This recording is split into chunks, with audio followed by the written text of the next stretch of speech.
طرح سے انہوں نے بے حسی کا، منافقت کا، دوعملی کا مظاہرہ کیا ہے، اس کی وجہ سے اسرائیل کو نہ صرف شے ملی ہے بلکہ وہ دندناتا پھر رہا ہے پوری اس ریجن میں۔ یہ جو بیانات جاری کرنا ہے نا، مذمت کر دینا، یا یہ اس سے کچھ نہیں ہوتا ہے۔ یہ مسلم امہ کے تمام وسائل، مسلم امہ کی تمام وہ افواج، وہ جو ایک اسلامک آرمی بنی تھی جو اسلام کے تحفظ کے لیے بنی تھی، راحیل شریف صاحب جس کے چیف تھے، کہاں ہیں وہ کہاں ہیں وہ ساری آرگنائزیشن؟ وہ جو او آئی سی ہے جس کو میں ہمیشہ کہتا ہوں او آئی سی، وہ او آئی سی کہاں ہے؟ تو یہ سارے فیکٹرز ہیں جس کی وجہ سے ایران ایک طرح سے اس وقت آئسولیشن کا شکار ہے، لیکن جیسا میں نے کہا کہ وہ کتنی قوت کے ساتھ سٹرائک بیک کرتا ہے، اس سے پتہ چلے گا کہ جنگ کیا رخ اختیار کرنے جا رہی ہے۔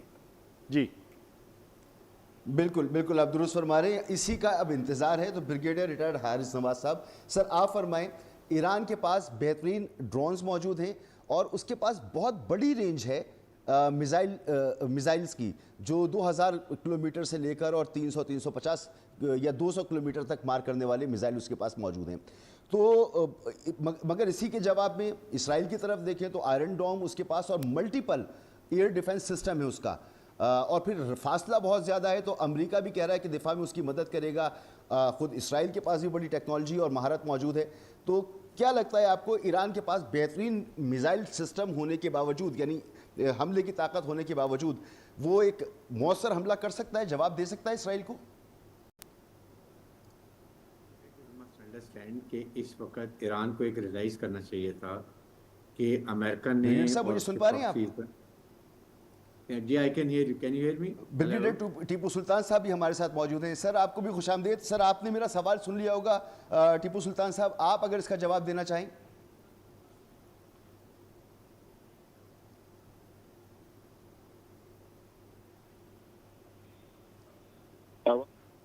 جی آواز چیک کریں اپنے اسٹوڈیو سے۔ جی حارث نواز صاحب آپ مجھے سن پا رہی ہیں؟ I can hear you. Can you hear me? Hello? مجھے آپ کی آواز صاف آ رہی ہے۔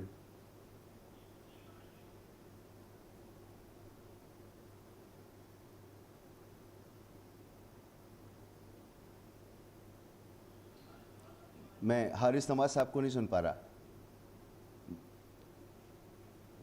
جی میں سلیم بخاری صاحب آپ کی طرف واپس آتا ہوں اس سوال کو لے کر، کیونکہ میں نہ تو ٹیپو سلطان صاحب کو سن پا رہا ہوں نہ حارث نواز صاحب کو سن پا رہا ہوں۔ آپ فرمائیے کہ کیا ایسا اٹیک ممکن ہے ایران کی طرف سے جو اسرائیل اور امریکہ مل کے نہ روک پائیں؟ دیکھیے ایران کے پاس اپنی کیا صلاحیت ہے یا کتنی قوت ہے وہ تو ایک اس کا جائزہ بھی ہم لے لیتے ہیں، لیکن اصل میں جب تک جس طرح اسرائیل کو امریکہ کی حمایت حاصل ہے، جس طرح اسرائیل کو یورپ کی حمایت حاصل ہے، اسی طرح سے اگر ایران کو بھی مسلم ممالک کی حمایت حاصل ہوتی یا دوسری جو دو بڑی قوتیں ہیں رشیا ہے، چائنا ہے، ان کی حمایت حاصل ہوتی تو اسرائیل یہ لبرٹی لیتا کہ وہ اس طرح کا حملہ کرتا، اور اگر کرتا تو اس کا جواب بڑا دندان شکن ہونا تھا۔ ابھی یہ دیکھنا باقی ہے، میں نے پہلے بھی کہا، میں پھر اپنی بات دہرا رہا ہوں کہ ایران کس قوت کے ساتھ، کس کیپیسٹی کے ساتھ کتنا افیکٹولی ریئیکٹ کرتا ہے، جس کا وعدہ جو ہے جو رہبر انقلاب ہیں علی خامنہ صاحب انہوں نے بھی کیا ہے، جو ایران کے پریزیڈنٹ مسعود پزشکیان انہوں نے بھی کیا ہے۔ تو ایک تو وہ ڈٹرمن کرے گا، دوسرا یہ کہ ہم نے دیکھا کہ ایران کرملن کی طرف سے اور چائنا کی طرف سے، بیجنگ کی طرف سے سٹیٹمنٹس تو آئے ہیں کہ جو صورتحال ڈیولپ ہو رہی ہے مڈل ایسٹ میں وہ تشویشناک ہے، لیکن بات کو اس سے آگے جانا ہے۔ دیکھیے اس رشیا کا ایک بہت بڑا بیس جو ہے وہ سیریا میں موجود ہے، جہاں بڑی قوت کے ساتھ وہ بیٹھا ہوا ہے۔ اسی طریقے سے چائنا نے جس طریقے سے پاکستان کی مدد کی اپنے سے 10 گنا بڑے دشمن کے ساتھ نپٹنے کے لیے، آج کی دنیا جو ہے وہ ویپنز کی کے ساتھ ساتھ ٹیکنالوجی کی دنیا ہے۔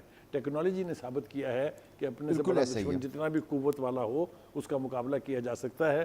کیا اس طرح کی سپورٹ یعنی ایران کو ملنے جا رہی ہے؟ اگر یہ ہوا تو پھر اسرائیل کے لیے Iran is not an easy پرے۔ جی سر جیسے چین ہے وہ بیان بہت اس بیان سے ملتا جلتا ہے جو پاکستان کے ساتھ تھا کہ ہم ایران کی سالمیت کے لیے ایران کے ساتھ کھڑے ہوئے ہیں، تو اسی طرح کا بیان تھا پاکستان کے لیے بھی، اور چین کے اور رشیا کے واقعی یہاں پر جو اسٹیکس ہیں، اور امریکہ کو اگر اس خطے میں کوئی ٹف ٹائم دے سکتا ہے, کہیں مل سکتا ہے, تو وہ یہی مقام ہے. تو آپ کو لگتا ہے کہ طول پکڑے گی یہ جنگ, تو امکان اس کا زیادہ ہے کہ رشیا اور چائنا اس میں کم از کم اس حد تک انوالو ہوں کہ ایران کو مدد فراہم کر سکیں؟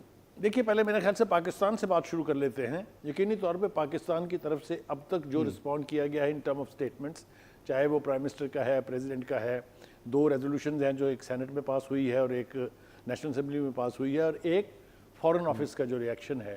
These statements are very strongly worded. میں اب تک جتنے بھی بیانات آئے ہیں کنڈمنیشن کے اسرائیلی اگریشن پر, ان میں سب سے اسٹرانگ جو رسپانس ہے in term of diplomatic language وہ پاکستان کی طرف سے, اور اس کی ایک وجہ ہے.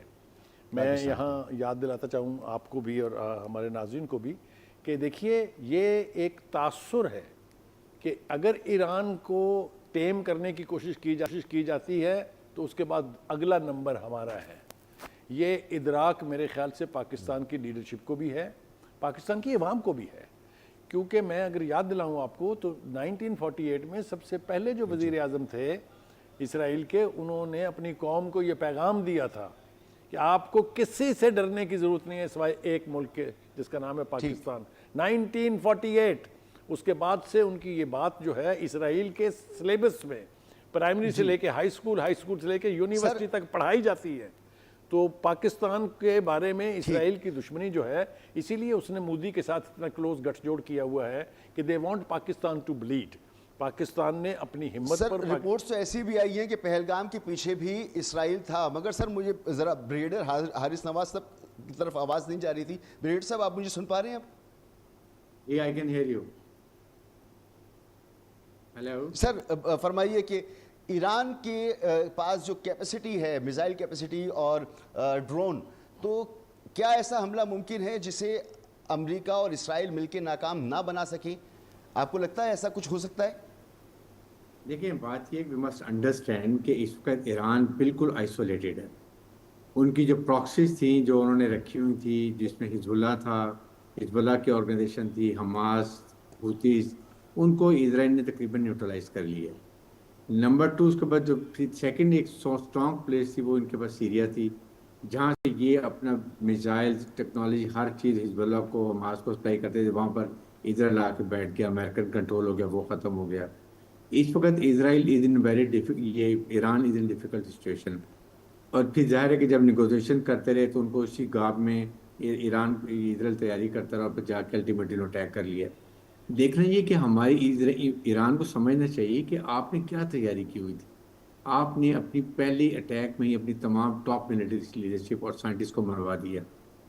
اس کے بعد آپ کا دفاعی نظام سسٹم جو تھا ایک کا, وہ آپ کا تقریباً کافی حد تک کنٹرول کر لیا انہوں نے, اور جا کے نیوکلیئر سائٹ کو ڈیفنائز کیا, آپ نے میزائل سائٹ کو نقصان پہنچا دیا. اب اگر آپ اٹیک کرتے بھی ہیں, آپ کے پاس بالکل آئی نو کہ ہائپرسونک میزائلز ہیں جو کہ بہت زیادہ سپیڈ پہ, میکس پہ آئی تھنک 10-15 میکس سپیڈ پہ جا کے they can go and deliver the targets area میں جا کے ہٹ کر سکتے ہیں. بٹ اس کے لیے کیا اس سے ایسکلیشن اور بڑھے گی؟ اس کے بعد جو امریکہ کی اور اسرائیل کی جو ریٹیلیشن ہوگی, کیا آپ اس کو ایکسیپٹ کر سکیں گے؟ امریکن نے بڑا کلیئر کیا کہ اگر ایران اسرائیل پہ اٹیک کرتا ہے تو we are going to defend them, means کہ then they go for all out. اور اگر آپ ان کے امریکن ٹارگیٹس کو جا کے ایسٹس کو مڈل ایسٹ میں اٹیک کرتے ہیں, قطر میں ہے, کویت میں ہے, سعودی عرب میں ہے, وہ ایک اور نیا ایشو میں نے کہا امریکہ مل کر ہم ڈائریکٹلی اس وقت کوئی بھی آپ کے ساتھ کھڑا نہیں ہوا ہے. تو یہ سوچنے کی بات ہے, ایران کو پہلے سوچنا چاہیے تھا. آئی تھنک نیگوشیشن میں ایران شوڈ ہیو انڈرسٹوڈ کہ اس کے نزدیک گھیرا تنگ ہو رہا ہے, اور اس وقت ایران ان سے نیگوشیٹ ایسی کرتا ہے کہ آپ سول ریئیکٹر کے لیے, جیسے زراعت کے لیے, الیکٹرک جنریشن کے لیے آپ اتنی گریڈ کی انڈسٹری ان سے اجازت لے لیتے اور باقی کہیں کا روک لیتے. اس انوائرمنٹ کے اوپر یہ بڑی سیریس کنڈیشن ہے, اور یہ پاکستان اور ایران کے لیے, دونوں کے لیے. انڈیا نے بالکل اسی طرح اٹیک کیا جیسے اسرائیل نے ابھی ایران پہ اٹیک کیا. ٹھیک, اسرائیل کی فوج انٹرینڈ تھی, انپرفیکشن تھی, ہماری بریگیڈیئر صاحب اذان مغرب کا وقت ہے تو اس کا بریک ضروری ہے.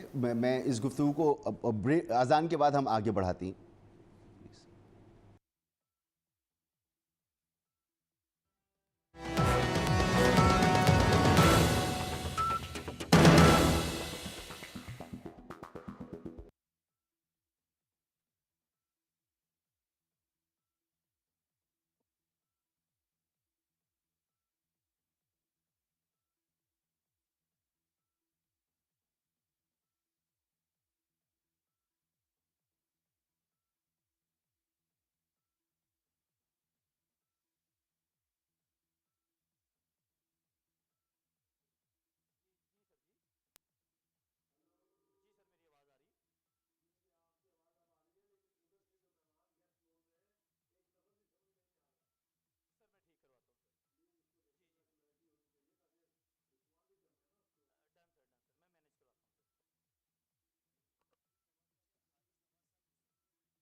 کہ 2-3 تو میری ملاقات مہدی صاحب سے بھی ہو گئی.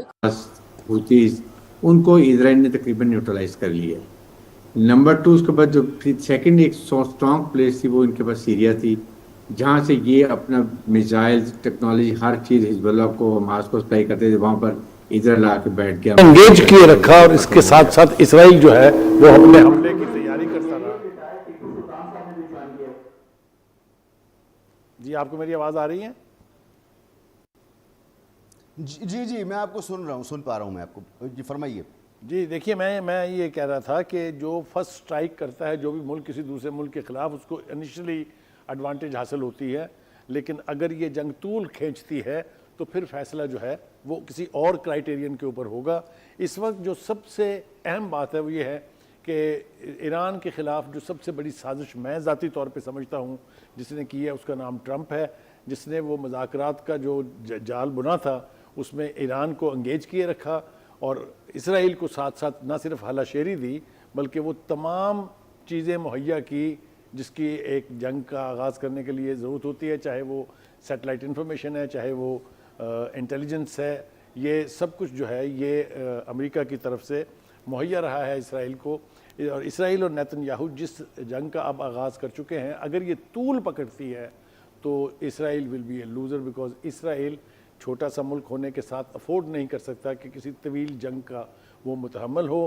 ایران کی طرف سے جس جوابی حملے کی بات کی جا رہی ہے اصل میں وہ طے کرے گا کہ کتنی قوت ہے ایران میں ٹو سٹرائک بیک.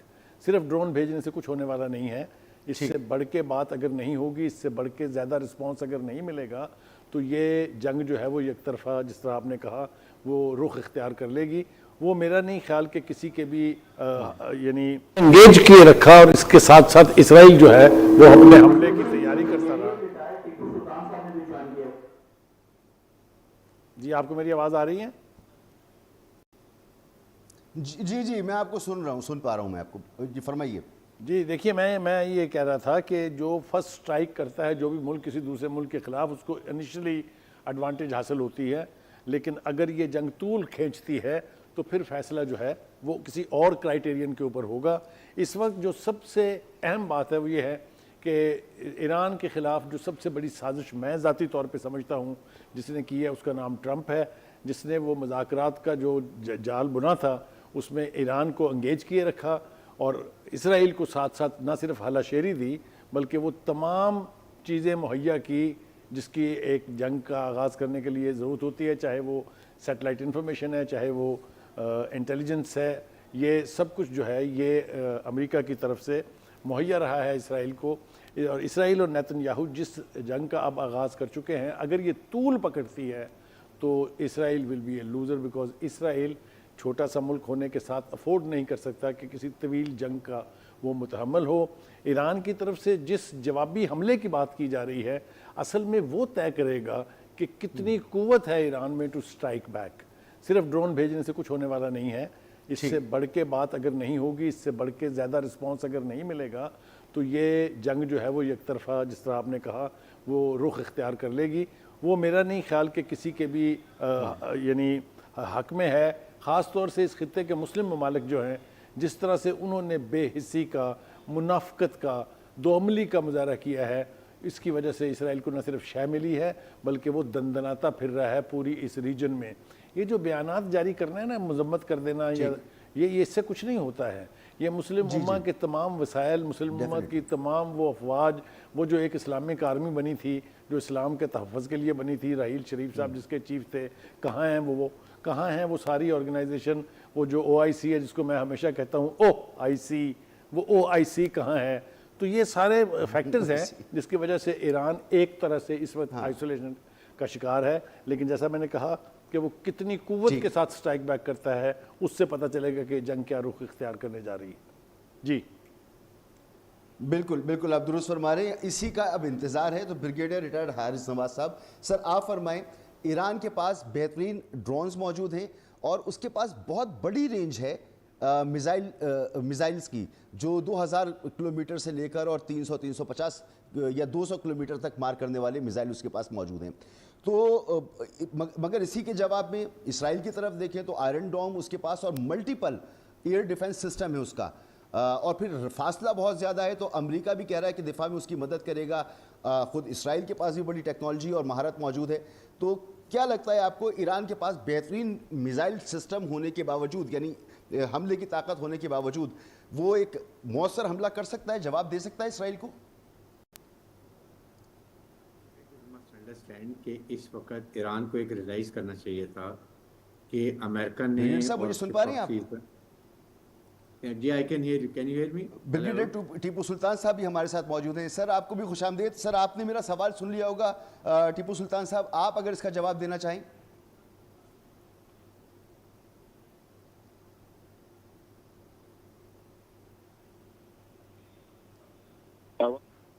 جی آواز چیک کریں اپنے اسٹوڈیو سے. جی حارث نواز صاحب آپ مجھے سن پا رہی ہیں؟ I can hear you. Can you hear me? Hello? مجھے آپ کی آواز صاف آ رہی ہے.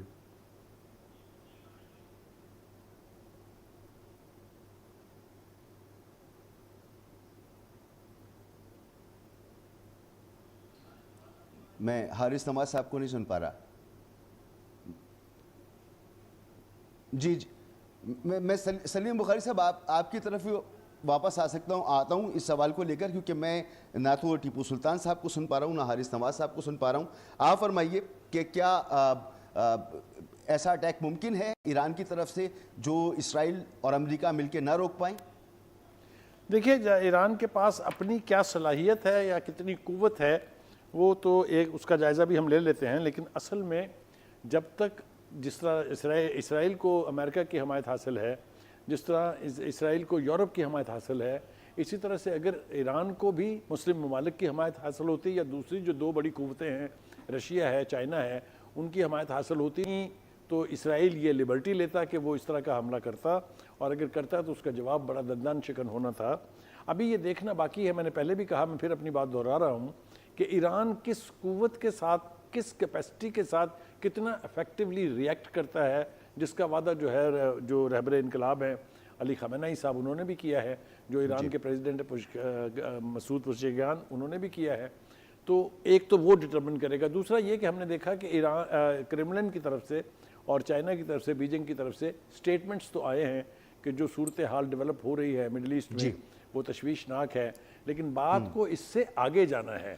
دیکھیے اس رشیا کا ایک بہت بڑا بیس جو ہے وہ سیریا میں موجود ہے، جہاں بڑی قوت کے ساتھ وہ بیٹھا ہوا ہے. اسی طریقے سے چائنا نے جس طریقے سے پاکستان کی مدد کی اپنے سے 10 گنا بڑے دشمن کے ساتھ نپٹنے کے لیے، آج کی دنیا جو ہے وہ ویپنز کی کے ساتھ ساتھ ٹیکنالوجی کی دنیا ہے. ٹیکنالوجی نے ثابت کیا ہے کہ اپنے سے بڑا دشمن جتنا بھی قوت والا ہو اس کا مقابلہ کیا جا سکتا ہے. کیا اس طرح کی سپورٹ یعنی ایران کو ملنے جا رہی ہے؟ اگر یہ ہوا تو پھر اسرائیل کے لیے Iran is not an easy پرے. جی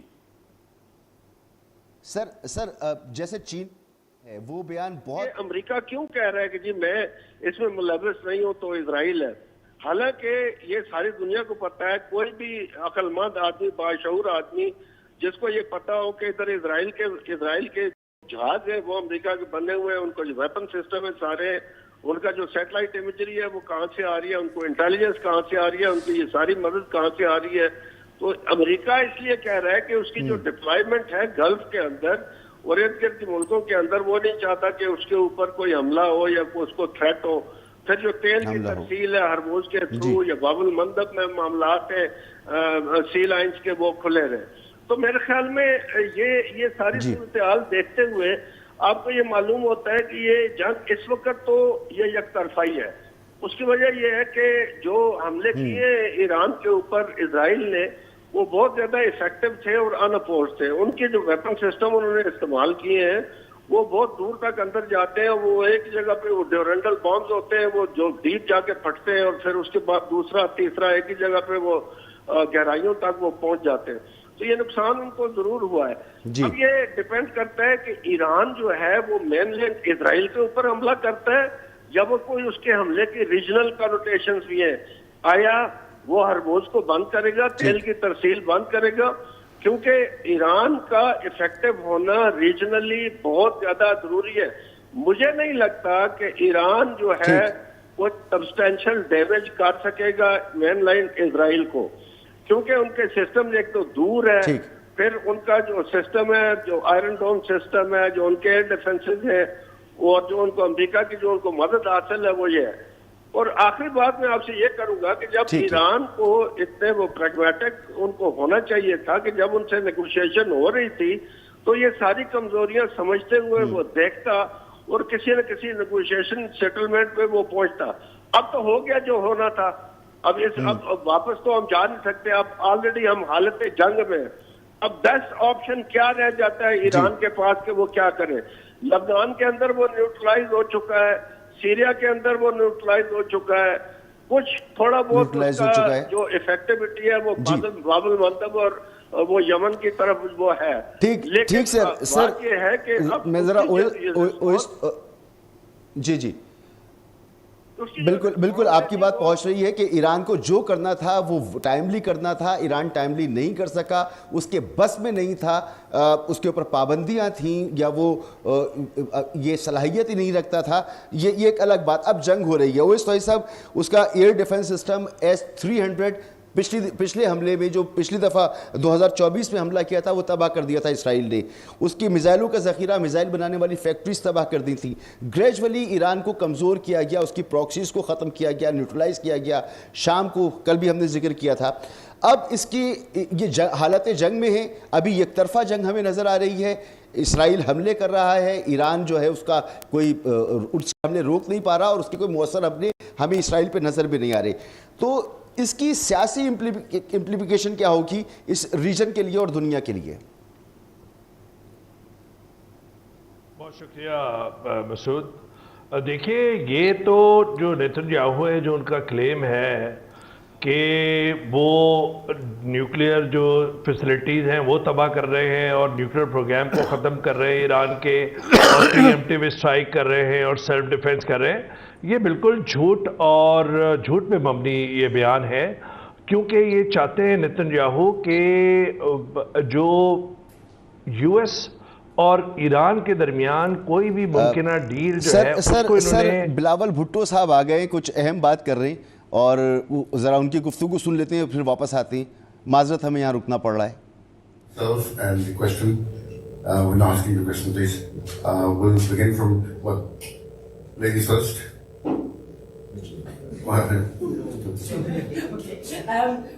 Lynn Gutas from the European Institute for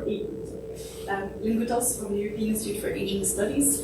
We already had a discussion this morning, specifically on climate change. But of course, to what extent is that we already tackled briefly about the Indus Water Treaty. So, but how is this actually going? How are you going to address this in the future? How are you going to make sure that India does not depart from it? And what can we do? Because, of course, the climate, also on climate, this will have an issue, so, as well as on the water. I'd actually like to bifurcate the two. And on the climate question, I'll ask Sherry or Sathi to step in. But on the Indus Water Treaty, we've laid out the stark situation before. As far as the Indus Water Treaty is concerned, this is the gold standard in diplomacy. Our treaty has been replicated in 40 other treaties dealing with water. It has withstood war after war. It has dispute resolution mechanisms with it. There's no space within international law, and there's no space within this treaty for any party to unilaterally depart or make any unilateral decisions. All decisions are to be made through mutual consent. Even if we were to renegotiate, Pakistan never shut the door to, only asked, what would you like to negotiate? But even if we were to renegotiate a treaty, until we were to come to a conclusion in that renegotiation, this treaty would stand. As it is through this treaty that we came up with a unique solution. Rather than relying simply on lower riparian rights, which would have given us lower riparian rights to all 3 rivers, all 6 rivers, sorry. Pakistan and India agreed through this treaty to divide the river systems. 3 rivers were given in total to India. And 3 rivers, there's certain rights to the Indian government, but the majority is for Pakistan, and we rely 100% for our water from these remaining rivers. The 3 rivers that they are in their control, they have control of the headworks through which they can, and have been since they made this announcement, either delaying the release of our water or in times of excess, releasing an excess of water. Just a delay of a few days has devastating consequences for our crops. And it means that our agricultural, not only our agriculture is affected, on a humanitarian level, this is the only water supply to Pakistan. In the climate context, we're already the largest collection of snow and ice was in this region. The last thing we needed was a fault line, conflict to develop. This should have been an avenue for cooperation. I'm Climate Minister, and former Climate Minister will give you sort of a little bit more detail about the challenge we face vis-a-vis climate. It's a stark reality that we're facing before we drew this fault line exactly where it need to be. Thank you. So I'd only say that, look, if this treaty is in abeyance, then no treaty post-Second World War is worth the piece of paper on which it's printed. Because then any country in the world can now pull out of treaties because this entire rule-based regime is gone. If it doesn't suit me, I pull out tomorrow. So all the war treaties, all the peace treaties, all the developmental treaties, all the Marshall Plan, they don't mean jack. It's all gone. Because if you're going to allow for one country to pull out of a treaty, a signed treaty, then no country has to abide by any treaty. Number one. Number two, all lower riparian countries, they will have to retire their right to water. Because this basically means any upper riparian country has a legitimate right, just because by accident of geography, just because they are higher riparian, that means they can choke the water of the lower riparians all across the world, not just in Pakistan. So this precedent set has implications for Latin America, for South America, for Africa. And what are we going to do about it? I mean, are we going to actually allow for the upper riparian countries to tell the lower riparian countries, boom, you're now going to have food security, you're not going to have food? So for us, we're going to lobby. We're going to lobby with the rest of the world, which is lower riparian. It's not just about us. It's about the rights of every single country, Europeans included, who are lower riparian, because you're establishing a new regime of rights, which is differential with upper riparian countries. So that's kind of our second point. The third is, what are you attacking? Are you... Yeah. Oh, thank you. Yeah, I go overboard. This man is a very, very good checker. Look, it's not just that the water that flows. What flows with the water is a civilization. What flows with this water is climate. We have 13,000 glaciers. 13,000 glaciers. We are having the highest gulfs across the world right now. We're having these glaciers burst into lakes. And when they come down, they bring down boulders half the size of this room from 35,000 feet, which basically devastate all civilization that lies underneath. So it's not just water. This control, this release, this flooding, this devastation is of enormous consequences. So I'll pause here because my friend Sherry is going to then also write me another check. Thank you, Chairman. Just very quickly, I think this does amount to an existential attack on our water security as well as our food security. So climate impacts both of, the water cutoff impacts both of these. The Indus River, which we're talking about, is the lifeline of the country. It is the only basin that feeds and supplies Pakistan with livelihoods, crops, and all sorts. All of its cities are clustered around the Indus except one. So it is the defining lifeline of the Indus Valley civilization, our geopolitical entity, as well as India. We share a river basin with India, which is larger than the size of UK. It's larger.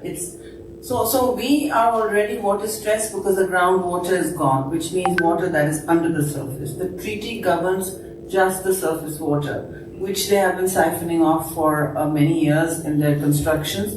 I think it's important to understand that food and water security are a crisis for many parts of both India and Pakistan. Already Pakistan's soil, at least in the southern area, the province I'm from, is under severe water stress. The other province is under severe water scarcity. Scarcity and stress are two different things. And by cutting off the water, as you have less and less water and more constructions, illegal constructions on the upper side of a transboundary river, what you have is a situation where the water stops flowing to the sea. Without water flowing to the sea, one of the breadbaskets of the country, which is the province of Sindh, where I'm from, becomes saline. The soil starts waterlogging, the sea starts ingressing. So nature and the sea abhor a vacuum. As the water stops coming down in certain seasons, the sea makes ingress. That soil becomes infertile. It is impossible to sow over there. And I'm sorry to be a little, detailed on this, but desalination and waterlogging is a very serious problem. It is because of water scarcity and constructions and canals on the upper riparian systems here. It's a crucial competition in the region. Water is now going to be the conflict, but our issue was not to politicize it, not to make it a flashpoint for a potential nuclear war, because as my two senior colleagues have said, the chairman repeatedly says it will become a flashpoint for war, and particularly nuclear war, because the standoff weapons that were used by India can amount to that, they're dual use, and the escalatory ladder gets very high. So water is what the new fight should not ever have been.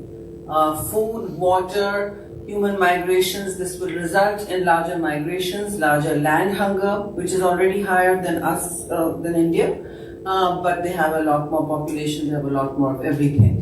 So that is where we are standing. Our soil is, two of our provinces, Balochistan and Sindh, that's half the country, are completely degraded already, more or less. 1/3 of Sindh is left to sow and cultivate, the rest is no longer able to use because there's no groundwater left. Nobody's talking about that. Please check how much mining India does of this basin, and it is the largest miner of groundwater in the world. We are left with no water for our irrigation and our tube wells. So I'm going to stop there because you may have other geopolitical questions. Thank you very much. Next question, please. Thank you. Good afternoon. Thank you very much for your presentation and for your invitation for this meeting. My name is Juliana and I'm from the Portuguese mission to the EU. So taking into account what you have just shared, I would like to know what's your plan, what's your approach within your mandate in the United Nations for dealing with this link between security and environment, climate change. Thank you. As far as what's our plan, we're here participating in that part of the plan. We are seeking the assistance of the international community in helping us achieve peace in the subcontinent so that we don't have to fight either on Kashmir or on terrorism or even on water. And we can collectively, with India, face the challenge of climate change. Just as was just laid out, we face severe challenges, but these are joint challenges that we should have been meeting together.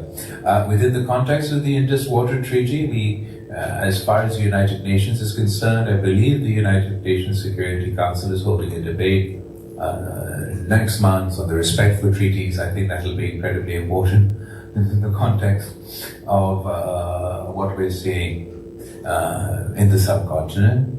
And then our options are, we're being forced towards very limited options. India said no to an impartial investigation into terrorism, no to the United Nations Security Council's role in dispute mechanism resolution, no to the United Nations to dispute resolution mechanism, no to President Trump's or the international community's offers to mediate, and no to bilateral dialogue with Pakistan. So in that context, we've lowered the threshold for conflict between our two countries We've rose so fast through the escalation ladder the last time round that the next time round is going to start off where we left off. And we're not talking to each other. So if they continue on the threats that they've made, and just the mere threat is a violation of the UN Charter to cut off the water supply of any country, you can't claim to just be against terrorists if you're shutting off the water supply of a whole country. You can't claim to just be against terrorists when you call an entire country terrorist-stan. That means there is no distinction between civilians and terrorists as far as our opponents, our neighbors are concerned. So that with all those doors shut off, we continue to pursue the path of peace. We insist on dialogue and diplomacy is the only solution. We do not crave conflict. But if India is going to dam the water supply of Pakistan, carve out canals for the water supply of Pakistan, then Pakistan would have no peaceful resolution option available. It'll become a matter of survival and we'll have to go to war. Eliana, you'll have to join your voice with us because you should have empathy for us. You know exactly what we are talking about. Thank you. Next, anybody who wants to ask questions, it doesn't need to go in any order. It can go in any order, but it's with anybody who feels. Thank you, and thank you very much for the invitation. Ralf Knetzke from the International Center for Migration Policy Development, ICMPD. We work with your authorities in the country, but my question is not about migration actually. Okay. It's clear it could be a consequence, what was described. My question is actually now you refer to the international community, while we are in Brussels, could you be a bit more specific possibly what you expect from the European Union? And what you think realistically the European Union, which role it could play in the efforts of the international community, taking into account that sometimes it's said the European Union, what is it? Is it strong? Is it weak? It's far away, given the current shake-up order as well. Yeah, what do you? It's a very, very valid question. We're very encouraged by everywhere we've gone and the keenness with which people would like this dispute to be resolved through dialogue and diplomacy.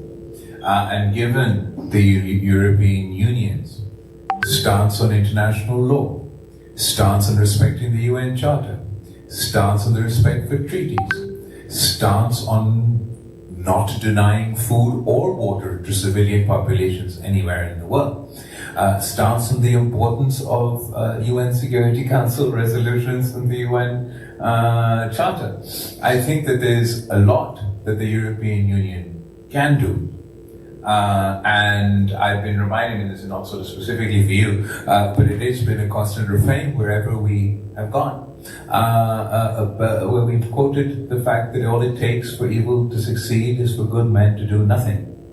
And I don't believe, luckily, that anyone is ready to do nothing in this conflict. The Europeans are not only talking to us, they have been talking to the Indians, and they're also encouraging dialogue and diplomacy is the only avenue, the only pathway forward to solve this conflict. We note even with the Indian foreign minister standing right next to your commissioner, she still insisted in messaging the importance of international law, condoling with the loss of lives on both sides. So we appreciate the subtle messages. We appreciate the efforts for de-escalation in the run-up to the ceasefire and the continued efforts to encourage dialogue in pursuit of peace. Would we look for those who, for what we ideally like to see, is for us to be able to depart from this sort of false binary that has been created post this conflict, where all of a sudden, in the interest of being neutral arbiters, India isn't interested in anyone being an arbiter, but in the interest of being neutral stakeholders, suddenly peace is partisan, dialogue is partisan, the respective treaties, or at least voicing the importance of the respective treaties is partisan, and speaking against the weaponization of water is partisan. But I leave it to the specific individuals involved, the institutions involved, the countries involved to assess what best serves our goal. Our goal is not to sort of provoke activism. Our goal is to induce results. So whatever the best approach is, to speak to your friend India as a friend, to encourage them that dialogue and diplomacy is the way forward. That the caricature that they paint for Pakistan is not the same experience that at least the Americans or the British or anybody else had. Those all would be positive developments. We don't expect to achieve peace in a day, but we're encouraged by everyone's willingness to play whatever role they can in facilitating that process.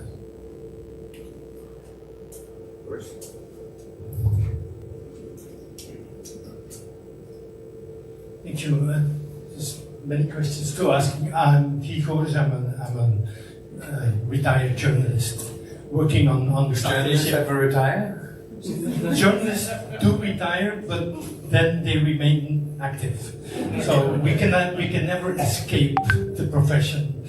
Now, there's many questions that I would ask. One is, you said we need a solution to Jammu and Kashmir. What is your proposal to make a step forward on this question that has been bugging South Asia for more than 75 years?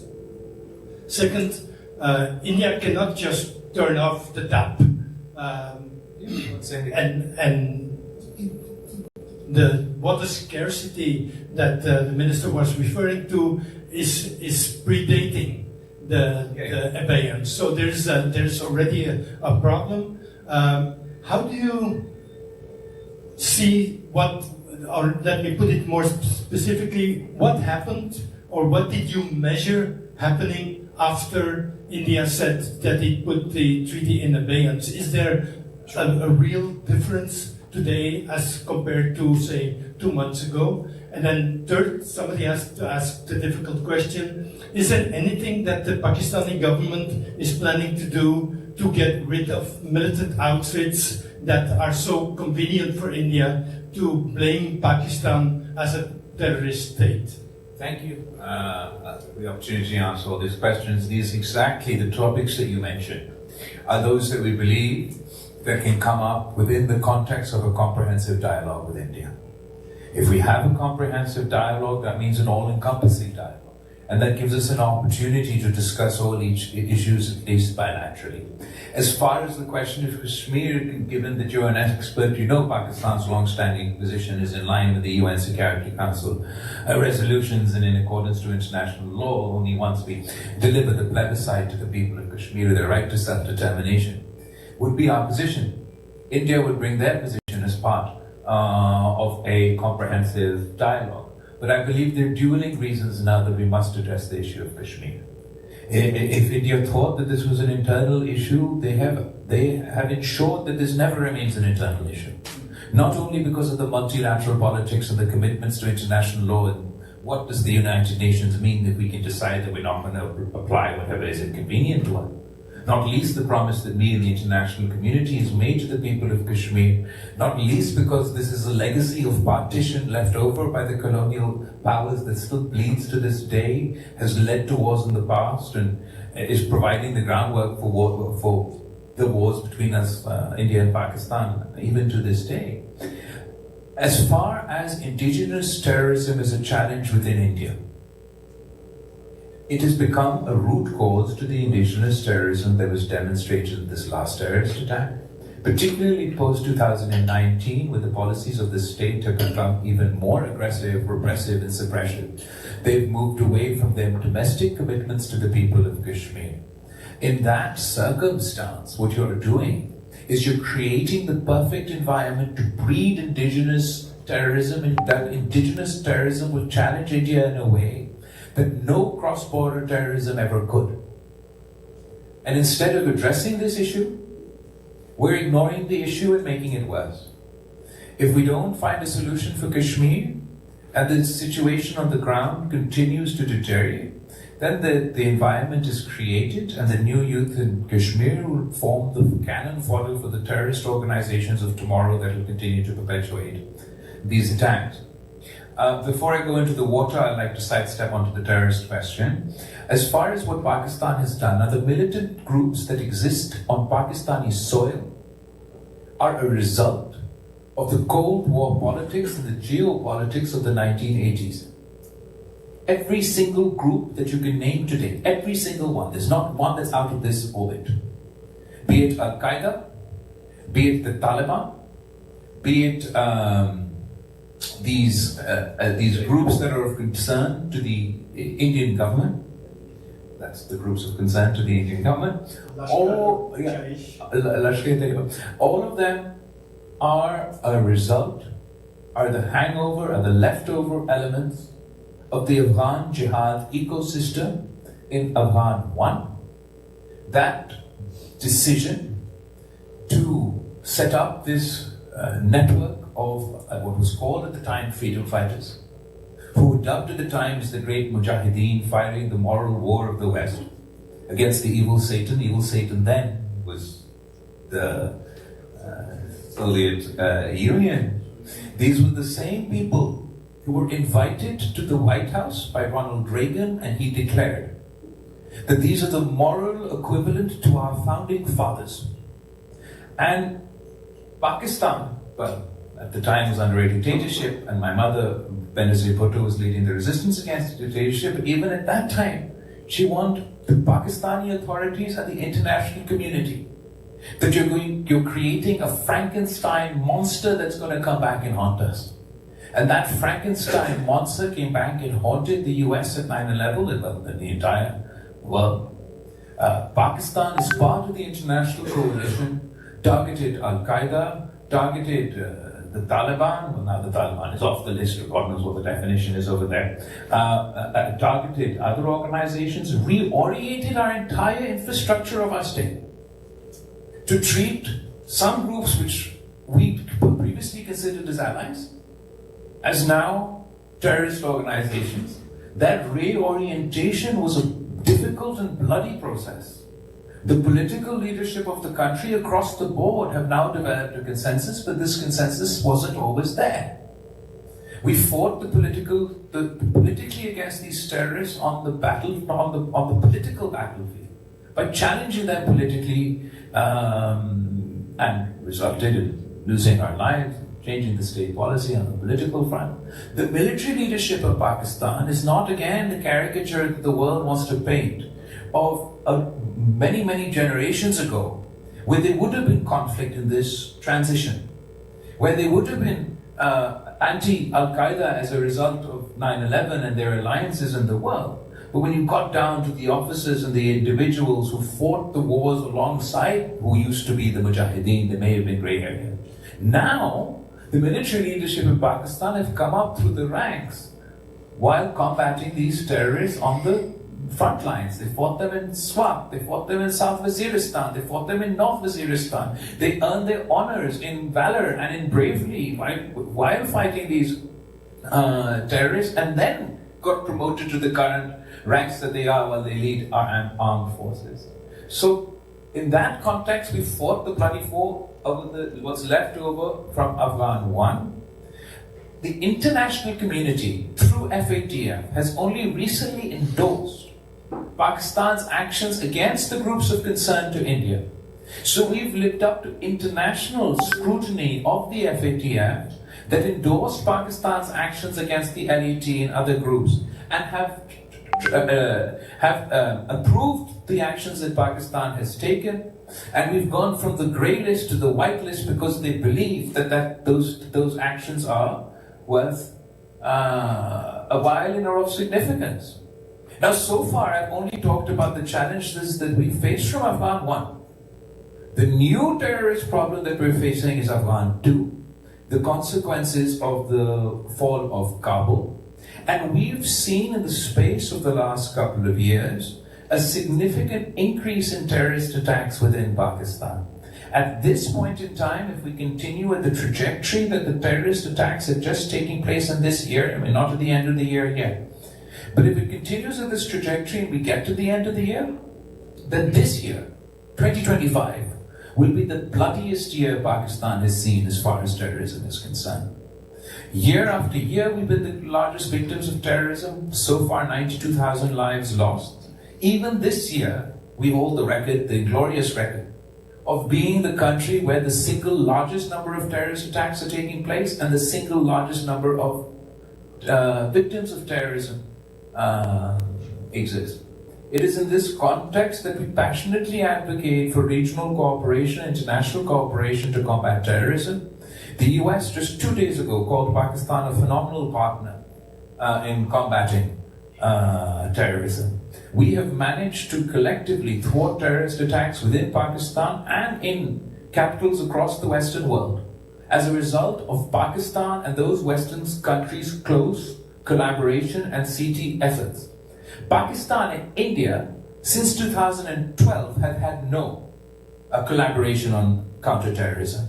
The last collaboration we had was within the confines of this comprehensive dialogue that we now see. Even in that cooperation, Pakistan shared information as far as LAT is concerned and the terrorists that were going to attack their country, which resulted in India taking action against those groups. India never supported Pakistan in our concerns about the BLA and the Majid Brigade and the support that they provide for these organizations. Even now, we believe that the only way for us to secure the future of South Asia from terrorism, from the new threats that we're going to face, will ultimately be cooperation between India and Pakistan. Without talking to one another, if you even look at the 2019 attack, which is the last attack that resulted in planes in the air, between that day and this day, the April 22nd attack in Balkan, no communication, no intelligence sharing took place as far as terrorism is concerned. And finally, the fact that India cannot turn off the taps is untrue. They've turned off the taps in the past. 1948, 1949, I believe, where they shut Pakistan's water. They have been in violation of the, then resulted in negotiating the Indus Water Treaty, dividing our sharing the resources. Within the mechanisms of the Indus Water Treaty, we had complaints that India was violating the Indus Water Treaty, was damming places they shouldn't dam, was building structures they shouldn't build, was building structures larger than they were allowed to under the treaty. But those cases we were facing through the structure of this mechanism. What India has done is A, threatened to turn off the taps. And I want to repeat, just threatening to turn off the tap is a violation of the UN Charter. It's not about how much damage they have caused, just making this threat is a violation of international law. Now they implement it in two ways. One way is the extreme scenario where Pakistan has already laid out that this would be an act of war. That would be damming the rivers that are right in accordance to this treaty, carving out new canals in those three rivers. The other way that they damage us, or they turn off the taps, is you only have to delay the release of the water from the so-called tap by up to a week. 1 week's delay or even less would mean that our crops die. And our agriculture economy is devastated, our people is devastated, our food security has connotations of those. So, it's not about their ability or capacity to turn off the taps. This precedent should never be allowed to set. We cannot allow the weaponization of water in this way. We are seeking a new dialogue with India, where we will make new promises with one another and potentially sign new treaties. For that process to start, they need to respect all treaties. They need to take back that decision, take us back to the position that we were before this ceasefire, not just militarily, but also diplomatically. I mean, if I may just ask, just add to it. How long do you think it would take to turn the tap off? How long does it take to build a dam? You'd blink, and we'd all have the answer. It takes 6 to 8 years. 2019 is when we had our skirmish. That was 6 years ago. That's how long it takes to build a dam. So when you say, have they turned the tap off? Should we wait when we are left with no water and the tap is actually turned off? So it doesn't take much to build a dam. It doesn't take much to build a canal. So the fundamental question is not have they turned the tap off, because the chairman has already answered that yes, they have. Over the past 1.5 months, they've flooded and held back water when we needed it for cropping. And for the winter cropping, they're going to do it again because there's scarcity of water. And when they hold back water during winter cropping, our saplings, our seeds would die. And they only have to hold it back through the cascade of dams that they have just for about 10 days. And we'd have food security, we'd have drought. But that's not the fundamental question. The fundamental question is, when you're making policy, are you making policy for day before yesterday? We'd blink and we'd be in the 7th year. And then what are we going to do? That's basically fundamental to this dispute. If anybody has a couple of final questions for me, then I have to step out to another interview, and I'll leave you in the very able hands of everybody else to also answer your questions. Jeez. Thank you. Thank you very much. This has been a very insightful afternoon. Greatly appreciate it. My name is Eric Piaget. I'm a researcher at the United Nations University of Bruges, and I'm coordinating a work package on science diplomacy at the VUB, which is part of this alliance of universities called Utopia. But I very much admire your commitment to dialogue and diplomacy. What I was interested in knowing is, of course, the ecosystem of diplomacy is much broader than foreign ministries. There's track 1 and then track 2. The Institute of Multi-Track Diplomacy even has 9 different tracks of diplomacy: businesses, civil society, religious organization. I was just curious to know how you might envision engaging these other diplomatic actors towards your diplomatic objectives. Sure. We can do like a quick fire round of a couple of questions and I'll go through.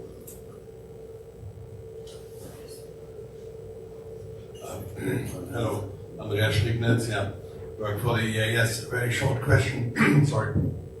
To which extent do you think that it is India is driven by its domestic agenda, and do you think another government in India would bring a different relationship between India and Pakistan? Thank you. Very good question.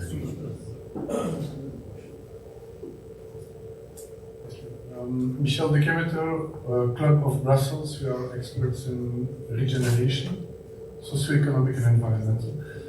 We did an inventory of over 100 projects of greening in the deserts, in hyper-arid areas. A lot of solutions exist, and I was wondering if you have also, because the water problem is going to be worse by the year.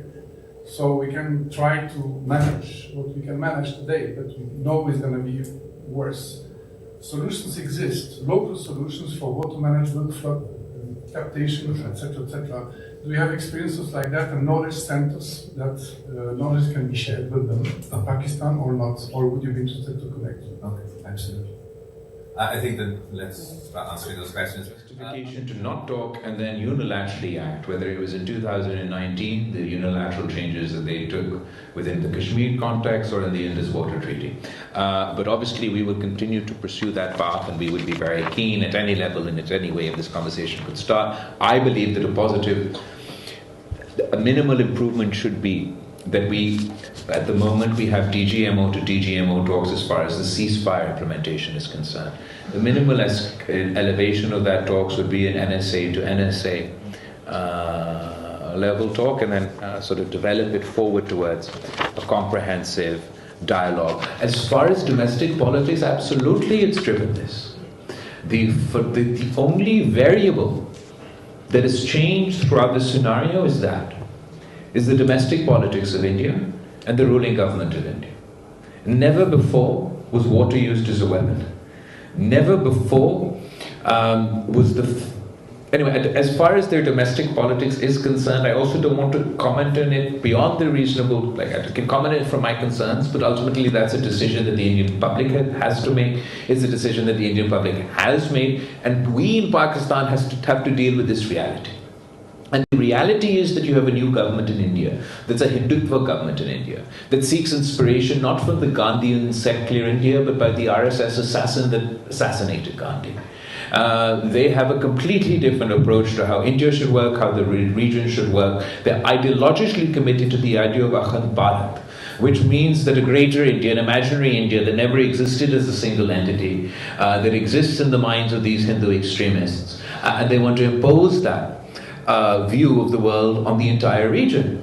And it encompasses Afghanistan, Pakistan, Nepal, Sri Lanka, Bangladesh. So I'm sure people are watching what's happening with the only nuclear armed neighbor with trepidation.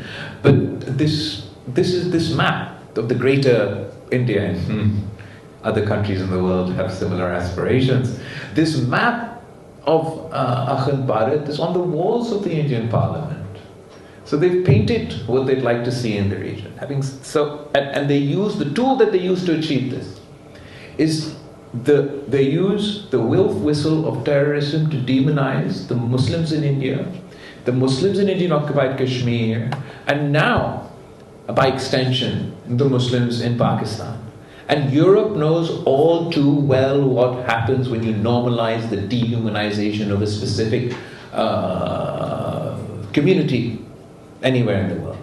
They've done it, you've witnessed this in the past, they're doing it before our eyes. Obviously that has consequences. But we're saying we're willing to have dialogue with the devil in the interest of peace. We believe that India is not in its own, whatever its aspirations are, whatever its ideology is, the decisions that their leadership has made has left both sides less secure.